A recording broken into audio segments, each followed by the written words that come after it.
Welcome back to Askewed Reviews.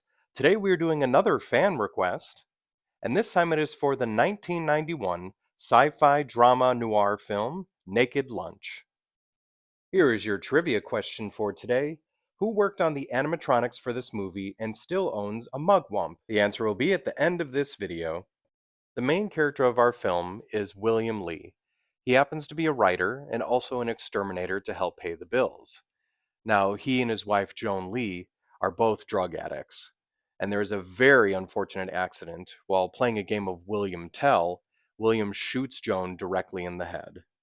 William then runs off to an area in Tangier called the International Zone, or in this movie, the Interzone.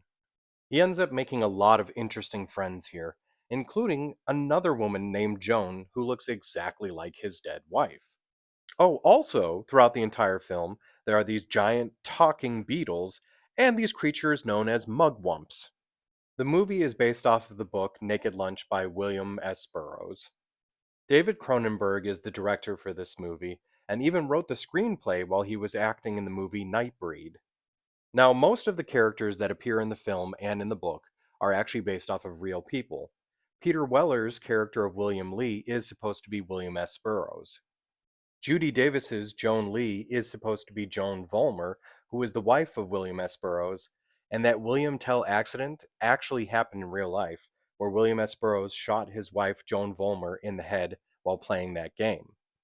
Here's one of the really messed up things about that is this took place in 1951 in Mexico, and due to Mexican law, he only had to serve 13 days in prison for shooting his wife in the head. Ian Holmes' character of Tom Frost is based off of Paul Bowles.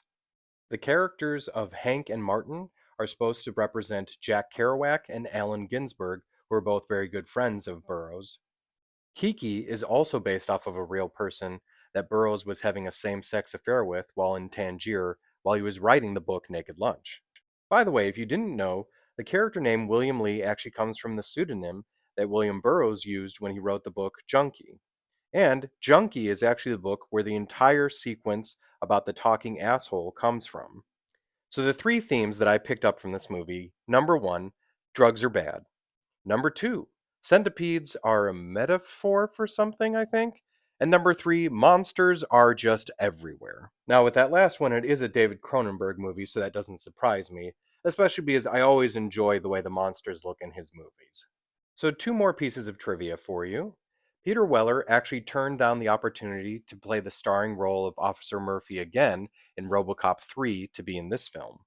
The second thing is that the way that they created the desert for this movie is by pouring over 700 tons of sand into a former munitions factory in Toronto. So when it comes to the movie Naked Lunch, the first thing I have to say is, what the hell did I just watch? The movie was intriguing and a bit thought provoking, and I'm sure if I had done the hardcore drugs at some point in my life, maybe I'd understand a little bit more, but it was very confusing. I didn't entirely enjoy the movie, so I'm going to give it a 2 out of 5. Now, as for the trivia question, who worked on the animatronics for this movie and still owns a mugwump? In fact, it was Jamie Hyneman of Mythbusters. In fact, there's a few episodes of Mythbusters where you can see the mugwump that he worked on in the background of their warehouse. I hope you enjoyed this episode of Askewed Reviews. If there is a movie you'd like to see get a review, just mention it in the comments. And as always, like, comment, share, and subscribe.